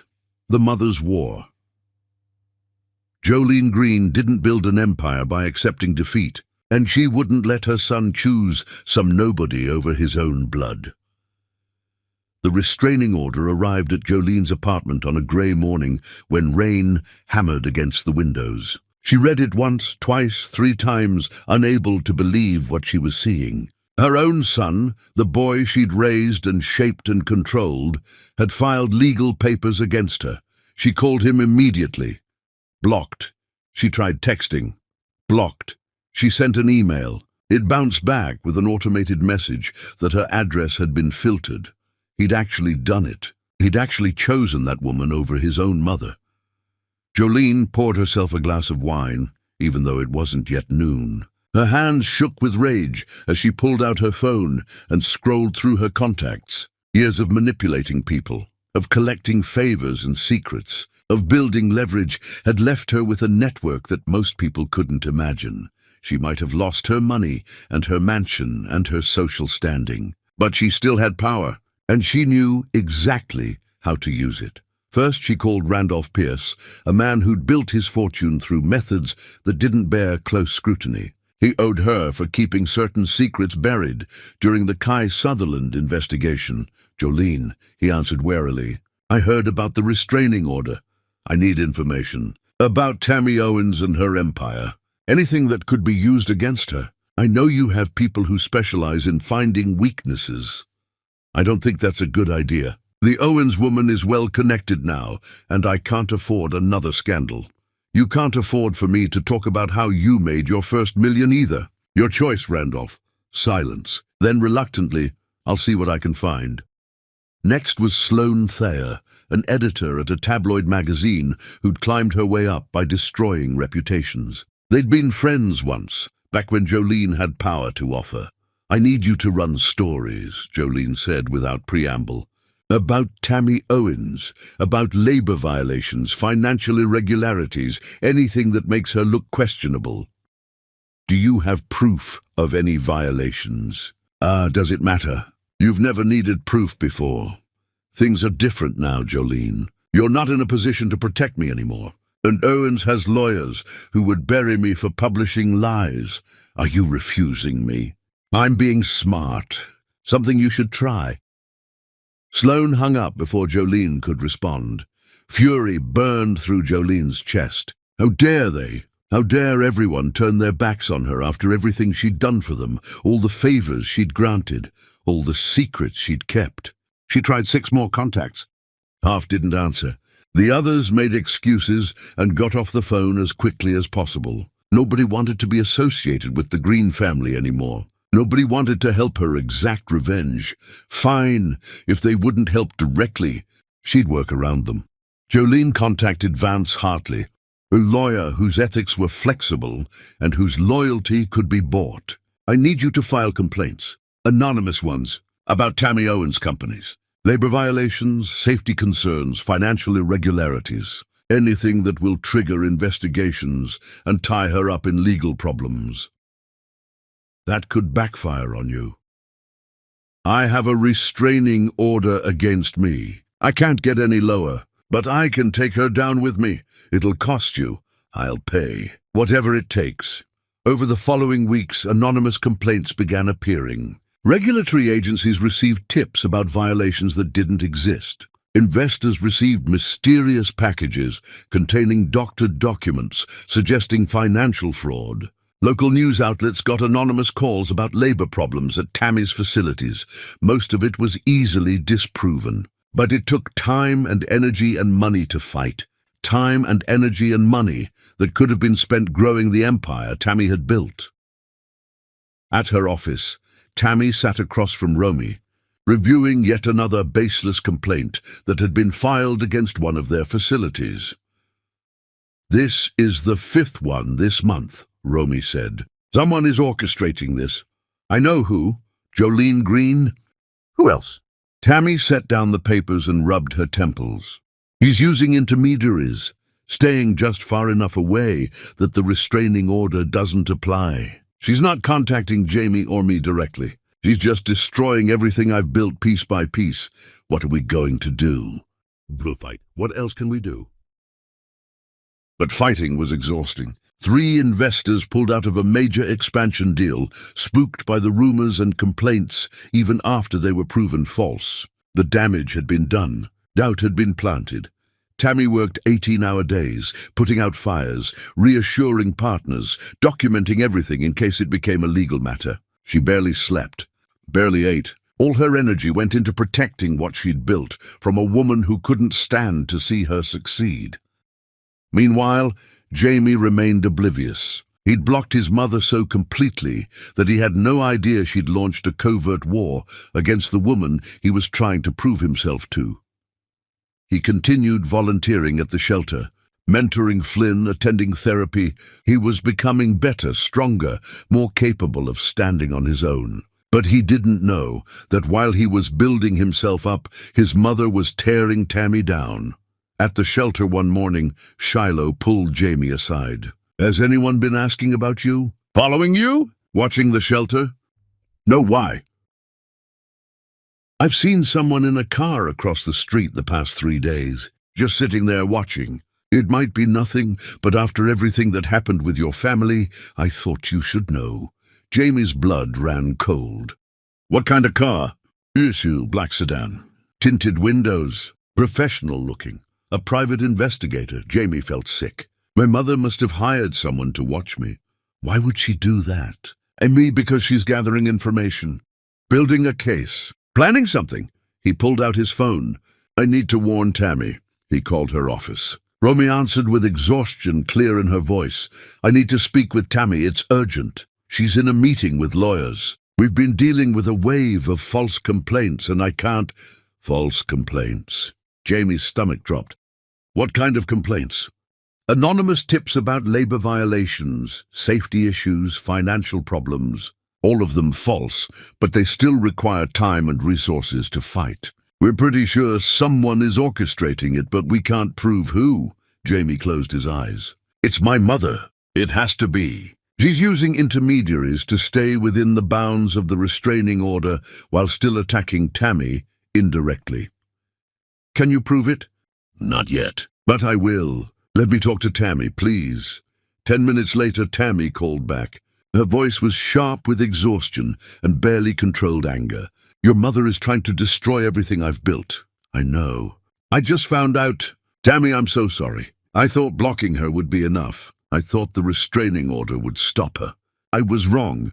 Yes, you were wrong. And while you've been volunteering and going to therapy and becoming a better person, I've been fighting a war I didn't even know had started. I'll stop her. I'll find proof. You've been saying you'll stop her for months, Jamie, but she's still coming. She's still fighting. She's still trying to take everything from me. When does it actually stop?" When I make it stop. I'll talk to my lawyer. We'll find the connections between her and whoever is filing these complaints. We'll expose her. And how long will that take? How much more damage will she do while you're gathering evidence? I don't know, but I won't let her win. Not this time. Tammy was quiet for a long moment. When she spoke again, her voice was soft and sad. "You know what the worst part is? I actually started to believe you might have changed. I read your letters. I heard about your work at the shelter. I thought maybe, just maybe, you'd become someone different.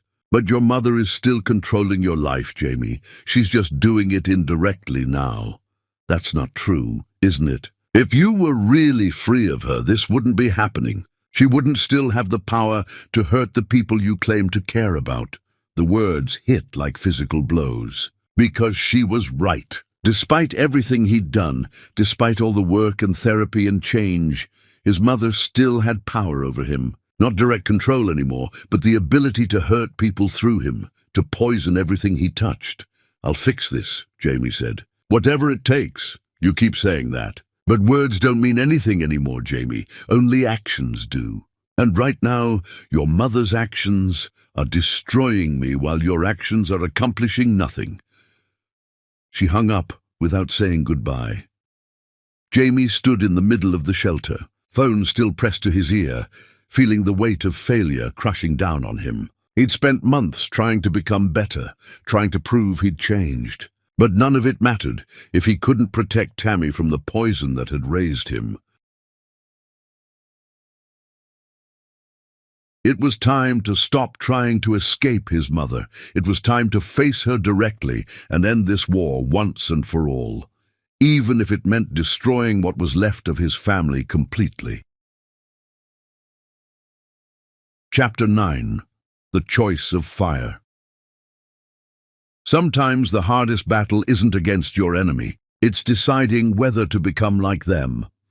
Jamie sat in his lawyer's office, surrounded by evidence that made him sick to his stomach. Recordings of his mother's phone calls to various contacts.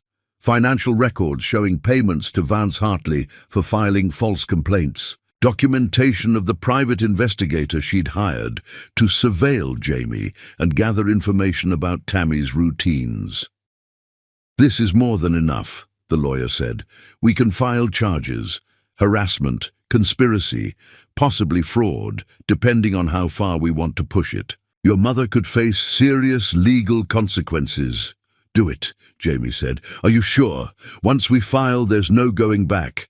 The evidence will be public. The charges will be public. Your family's reputation, what's left of it, will be completely destroyed." "My family destroyed itself a long time ago. I'm just making sure it can't hurt anyone else." The lawyer nodded and began preparing the paperwork, but as Jamie walked out of the office, his phone rang. Tammy. "We need to meet," she said without preamble. "Now, at my office." 20 minutes later, Jamie stood in Tammy's office overlooking the city.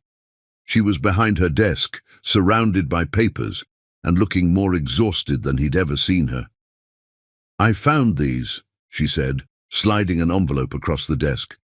Inside were surveillance photos of Jamie at the shelter, at the youth center, at his therapy appointments, photos of Tammy leaving her office, photos of Opal, Dante, Shiloh, everyone who'd helped either of them rebuild their lives.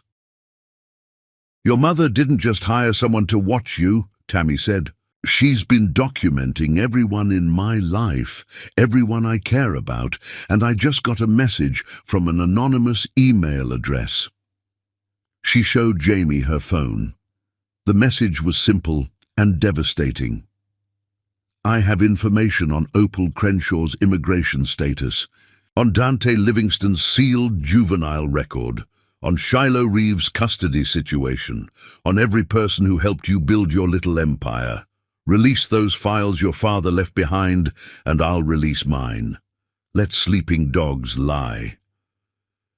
Jamie felt the world tilt beneath him. She's threatening everyone you love. Not just threatening, promising. Your mother has spent years building leverage on people, collecting secrets, waiting for the moment she'd need them, and now she's ready to use them. Tammy's voice was hollow. "If I don't back down, she'll destroy the people who saved my life. We can fight this. The evidence my lawyer has will take months to go through the legal system. Your mother can release her information tomorrow. She can ruin lives before we ever see the inside of a courtroom." Jamie sank into a chair, the weight of his mother's evil crushing down on him. "This is my fault, all of it. She's doing this because of me." "Yes," Tammy agreed, "but knowing that doesn't help me decide what to do now." They sat in silence for a long moment. Outside the window, the city sparkled with lights, millions of people living their lives, unaware of the war being waged in this office. "What's in the files?" Tammy finally asked. "The ones your father left behind. You said they contained proof of everything your mother did. How bad is it?" "Bad. Really bad. Decades of blackmail, fraud, destroyed lives. If those files became public, dozens of powerful people would go down with her. Politicians, executives, judges, people who helped her or looked the other way. So we have mutually assured destruction. She destroys the people I love. I destroy her and everyone connected to her." "Basically." Tammy stood and walked to the window, staring out at the city she'd conquered through sheer force of will. "I've spent years building all this, and the one thing I promised myself was that I'd never become like your mother. Never use power to hurt people. Never destroy lives just because I could. You're nothing like her." "Really? Because right? Now I'm seriously considering releasing files that would ruin dozens of people just to protect myself and the people I care about. How is that different from what she does? Intent. She hurts people for pleasure and control. You'd be doing it for protection. Is that enough? Is good intent enough to justify becoming a monster?" Jamie had no answer, because he'd been asking himself the same question for months. Could he become someone different if he was still connected to the evil that created him? Could Tammy stay good if she had to fight evil with evil? There might be another way, Jamie said slowly. What if we meet with her, face to face? Record the conversation. Get her to admit what she's doing. Add it to the evidence we already have. Your mother isn't stupid. She won't confess on tape. She will if she thinks she's won, if she thinks we're surrendering. My mother's biggest weakness is her ego. She can't resist gloating when she thinks she's destroyed someone. Tammy considered this. It's risky. If we fail, she'll know we're coming for her. She'll release everything immediately. I know, but it's better than the alternatives. Better than letting her win or becoming like her to stop her. And if she does admit everything, if we get the recording, what then?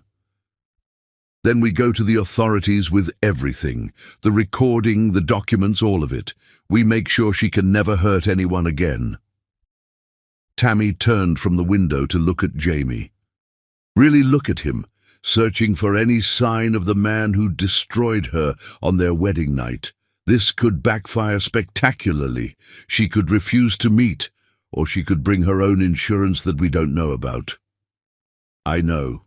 You're asking me to gamble everything on your ability to manipulate your mother into confessing her crimes.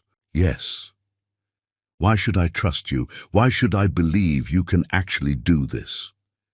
Jamie met her eyes steadily. Because for the first time in my life, I'm not afraid of her. Because I've spent months learning how to be strong. Because I'd rather fail trying to do the right thing than succeed by becoming like her.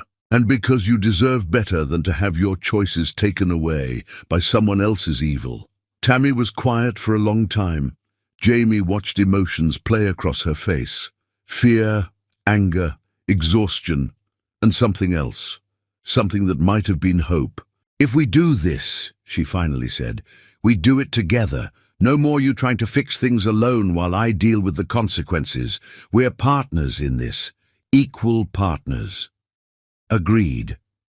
And if it fails, if she wins, if everything comes crashing down, then at least we fought back. At least we didn't let her win without a fight. Tammy pulled out her phone. I'll send her a message, request a meeting, neutral location, tell her we're ready to discuss terms. She'll assume we're surrendering. Good.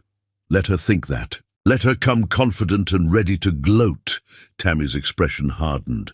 And then we'll show her exactly what happens when you underestimate the people you tried to destroy. She typed out the message and hit send. Jamie watched her, seeing the warrior she'd become, the phoenix risen from the ashes of his betrayal. Whatever happened next, at least they were facing it together. His phone buzzed almost immediately, his mother responding from yet another number he hadn't blocked yet. I'll meet you. Tomorrow, Harbour Warehouse District, Pier 17. Come alone or I release everything. Jamie showed the message to Tammy. She wants us separated, wants to maintain control. Then we do this her way, but we come prepared. Tammy pulled recording devices from her desk drawer. I've been expecting something like this. I've had these ready for weeks. You knew she'd force a confrontation? I know predators. They always circle back for one more kill. She handed him one of the devices. Tomorrow, we end this, one way or another. Jamie took the device, feeling its weight in his palm. Tomorrow, he would face the woman who'd shaped his entire life. The woman who'd taught him that love was control and people were tools. The woman who'd made him into a monster. Tomorrow he would prove he was no longer her son. He was someone new, someone better, someone capable of fighting for the people he cared about instead of sacrificing them to maintain power. But first, he had to survive the night, because Jolene Green was expecting surrender, and she was about to get war instead. And war, as Jamie was learning, required sacrifice.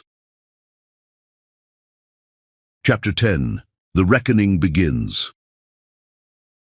The documents in the box didn't just expose Jolene Green's crimes. They exposed everyone who'd helped her. Jamie spent the night reading through his father's files one more time, and with each page, the scope of his mother's corruption became clearer. She hadn't worked alone. Dozens of people had enabled her over the years, some knowingly, trading their integrity for favors and connections, others unwittingly, following orders from someone they trusted without questioning the cost. His father had documented everything: bank transfers, recorded conversations, emails, detailing schemes that had destroyed families and ended careers. The man had been building a case against his own wife, perhaps planning to use it as insurance, perhaps planning to turn her in before he died. He'd never gotten the chance. A heart attack had taken him suddenly, and the evidence had sat in a safe deposit box, waiting. "This is bigger than we thought," Jamie said, when Tammy arrived at his apartment before dawn. They'd agreed to meet before heading to the warehouse to go over the plan one final time. Tammy sat down and began reading through the documents Jamie had laid out. Her face grew paler with each page. These people are still in power, still making decisions that affect thousands of lives. And they all helped your mother destroy anyone who threatened them. If we release this, we take down an entire network, and if we don't, your mother keeps using them to hurt people.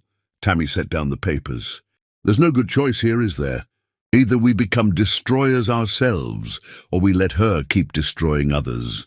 There's a third option. We give this to the authorities. Let them decide who gets prosecuted and who gets immunity for cooperation. We don't have to be judge and jury. We just have to expose the truth.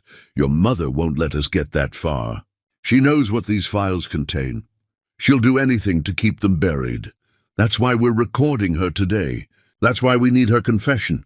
If we can prove she's actively threatening people, authorities will have to act. They can't ignore corruption when it's happening in real time. Tammy checked her watch. We need to leave soon. The meeting is in an hour. Are you sure you want to do this? We could still back down. Let her think she's won. Disappear and start over somewhere else. Is that what you want? No, but I want you safe, more than I want revenge. Tammy smiled, but it was sad and tired. I've spent years being safe, Jamie, building walls around myself, never letting anyone close enough to hurt me again. And you know what? I'm tired of being safe. I'm tired of letting fear make my decisions. If we're going to do this, we do it now, while I still have the courage. They drove to the warehouse district in silence. The area was deserted at this early hour. Nothing but old buildings and empty loading docks, and the smell of salt water from the harbor. Pier 17 was at the far end, isolated and forgotten, perfect for a confrontation that needed to stay private. Jolene was already there when they arrived. She stood at the center of the warehouse floor, dressed immaculately despite the surroundings. Even in defeat, even living in a modest apartment and working her angles from the shadows, she carried herself like royalty. "Jamie," she said, her voice echoing in the empty space. "I'm disappointed. I specifically said to come alone." "Things change," Jamie replied, his voice steady. The recording device in his pocket was already running. "Tammy has a right to be here. This involves her as much as it involves me." Jolene's eyes tracked to Tammy, cold and assessing. "The little gold digger. I wondered when you'd show your face." "Mrs. Green," Tammy said calmly. "Let's skip the insults and get to the point. You threatened the people I care about. You've spent months trying to destroy everything I've built. What do you want?" "What do I want?" Jolene laughed. "I want you to disappear. I want you to take your empire and vanish from this city, from this state, from anywhere my family's name might ever be mentioned. I want you gone. In exchange for what? In exchange for the people you care about staying safe. Opal keeps her immigration status unquestioned. Dante's past stays sealed. Shiloh keeps custody of her daughter. Everyone you've brought into your little charity project stays protected." Jolene smiled. "All you have to do is walk away from everything you've built. And if I refuse, then I release what I have." "And I have a lot, Tammy. Information that would destroy lives, end careers, separate families. I've spent decades collecting leverage. I know how to hurt people where they're most vulnerable. You're admitting to blackmail, Jamie said carefully, to threatening innocent people. I'm negotiating, Jolene corrected. There's a difference. And yes, before you ask, I'm also the one who filed all those complaints against Tammy's companies. I'm the one who spread rumors to her investors. I'm the one who hired investigators to document her every move. She took a step closer to them. I told you when you left, Jamie. I told you that choosing her over your family would have consequences. Did you really think I'd let you humiliate me without fighting back? I think you'd destroy the world before admitting you were wrong, Jamie said. Wrong? About what? About understanding that people are either useful or they're obstacles. About knowing that power is the only thing that matters in this world. Jolene's voice rose with passion. I raised you to be strong, Jamie. I raised you to be someone who mattered. And you threw it all away for this woman who offers you nothing but weakness and sentiment. She offers me something you never did, Jamie said quietly. The chance to be better than I was. Better. Jolene spat the word like poison. You're managing a retail store and volunteering at soup kitchens.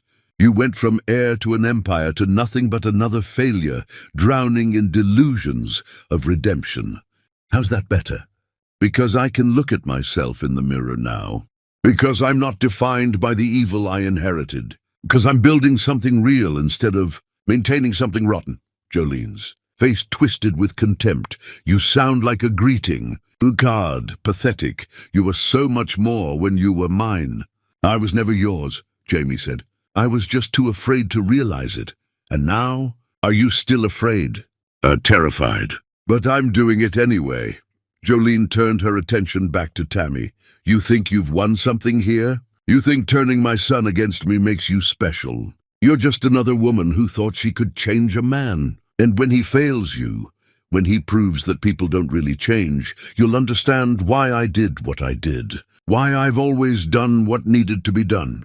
Maybe, Tammy said. Or maybe you're just a bitter woman who mistakes cruelty for strength and control for love. Love?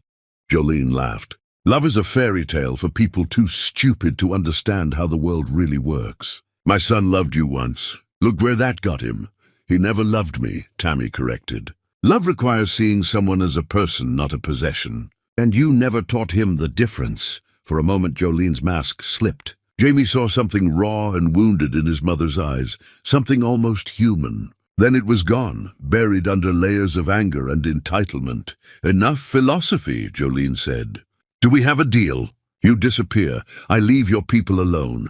Or you refuse, and I destroy everything you've spent years building. Choose. Jamie and Tammy exchanged a glance. The recording had everything they needed. Jolene admitting to the complaints, to the threats, to the blackmail. Enough to prove she'd violated the restraining order. Enough to build a case that authorities couldn't ignore. No deal, Tammy said. We're not running anymore. Jolene's expression hardened. You'll regret this. Maybe. But at least we'll regret standing up to you instead of cowering from you. Then I'll release everything. Today. By this afternoon, everyone you care about will be drowning in problems they can't fix. You'll watch your empire crumble and know it was your pride that destroyed it. Or, Jamie said, you'll find yourself arrested for harassment, blackmail, and conspiracy. We've been recording this entire conversation, Mother. Every threat, every admission, all of it. For the first time, uncertainty flickered across Jolene's face. You wouldn't dare. I already did. And we have more. Dad's files, the evidence he collected about everything you've done. Everyone you've hurt, everyone who helped you. It's all documented, and it's all ready to be turned over to the authorities. Your father was a fool who thought he could control me, and you're a fool if you think those files scare me. But Jolene's voice wavered. Half the people in those files are powerful enough to make this disappear. You'll never get a prosecution. Maybe not all of them, Tammy agreed, but some. And even if they all escape justice, the truth will be public. Everyone will know what you are, what you've always been. You think I care about public opinion? I've already lost everything. You have nowhere left to hurt me. You're right, Jamie said. We can't hurt you anymore. You've already hurt yourself more than we ever could. But we can stop you from hurting anyone else. And that's enough." Jolene stood in silence, calculating. Jamie could see her mind working, searching for an angle, a way to regain control. But for once, she'd miscalculated. She'd assumed they'd be too afraid to fight back. She'd forgotten that people who've survived hell aren't afraid of fire. "This isn't over," Jolene finally said. "You think you've won, but I still have resources you don't know about. I still have people who owe me favors. I can still—" Her phone buzzed. She glanced at it and her face went white. "What is it?" Jamie asked. "Nothing. None of your concern." But Tammy had seen something shift in Jolene's expression. Fear. Real, genuine fear. "What did that message say?" "Get out," Jolene said, her voice tight. "Both of you. This meeting is over. Not until you tell us what's happening." Jolene looked at them, and for the first time Jamie could remember, his mother looked small and afraid. "I made a deal to protect myself, to ensure I had leverage against you. But the person I made the deal with just informed me that they've been arrested. Federal charges, and they're cooperating with authorities. Naming names, including mine." "Who?" Tammy demanded. "Vance Hartley, the lawyer I hired to file the false complaints. Apparently, he was running similar schemes for multiple clients, and the FBI was already investigating him. My name is in his files. Everything I've done through him, all documented." Jamie felt something shift in the air. This wasn't just about their confrontation anymore. This was bigger. "When did you get that message?" he asked. "Just now." Jolene's hands were shaking. "They're coming. The authorities. They're going to arrest me. And when they do, they'll find out about everything. The blackmail, the threats, the network of people I've been using." "Good," Tammy said coldly. "You don't understand. If I go down, a lot of people go down with me. Powerful people, dangerous people, people who won't want their names associated with mine." Jolene looked at Jamie with something that might have been desperation. "You need to destroy those files. Your father's evidence. If that becomes public while I'm being investigated, they'll kill me to keep their secrets safe. You should have thought of that before you spent decades collecting leverage on dangerous people," Jamie said. "Please, I'm your mother. Whatever I've done, whatever mistakes I've made, I'm still your mother. You can't just stand by and let me die." Jamie looked at the woman who'd shaped his entire life. The woman who'd taught him that love was weakness and compassion was foolishness. The woman who'd made him into a monster and then acted surprised when the monster turned on its creator. He felt nothing. Not hatred, not pity, not even satisfaction at her fear. Just a vast emptiness where family obligation used to live. "You stopped being my mother the day you made me into someone I despised," Jamie said quietly. "We're done here. Good luck with the authorities." He turned to leave, Tammy beside him. "Wait!" Jolene's voice cracked with panic. "Please, I'll do anything. I'll leave the city. I'll never contact either of you again. Just destroy those files. Just give me a chance to disappear." They paused at the warehouse door. Jamie looked back one final time at the woman who'd controlled his life for so long. "No," he said simply. And then they walked out into the morning light, leaving Jolene Green alone with the consequences of a lifetime of cruelty. Behind them, they heard her screaming, raging, promising revenge, begging for mercy. The same desperate sounds she'd caused in countless others over decades of manipulation and control. "Do you think they'll really kill her?" Tammy asked as they reached the car. "I don't know. Maybe she'll cut a deal. Maybe she'll escape somehow. Honestly, I don't care anymore." "Is that terrible? That we don't care?" "Maybe. Or maybe it's just healthy boundaries."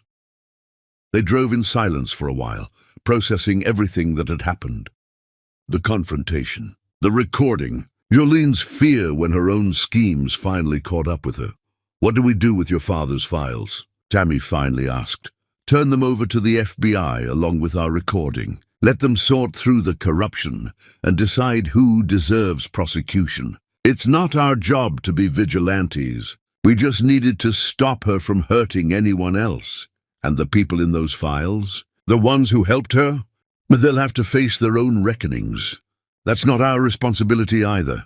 Tammy nodded, then pulled over suddenly. Jamie looked at her in concern. Are you okay? I don't know.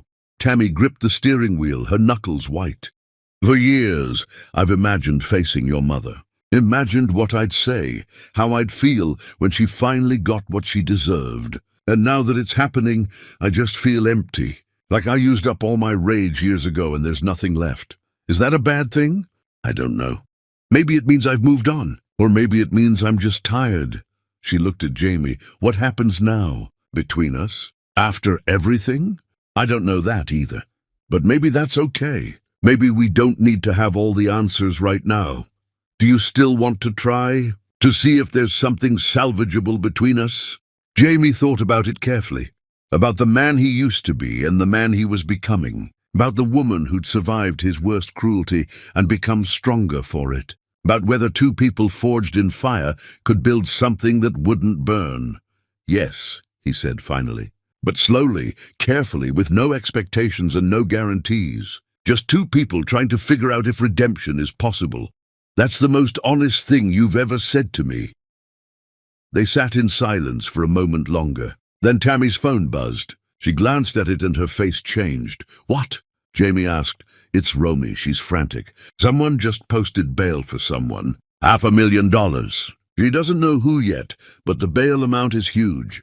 She thinks your mother might have arranged for someone dangerous to be released as insurance. Jamie felt ice flood his veins. She said she had resources we didn't know about. People who owed her favors.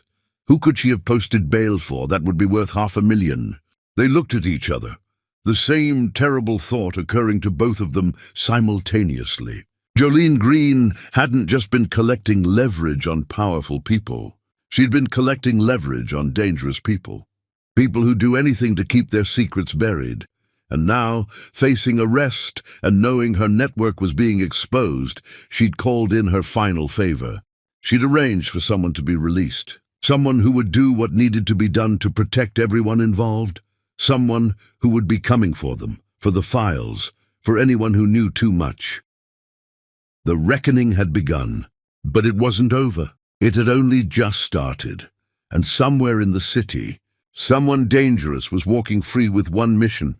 Silence everyone who could expose the truth before the authorities pieced together the full scope of Jolene Green's decades of corruption. The phoenix had risen from the ashes, but now she would have to prove she could survive the flames one more time. The end of the beginning.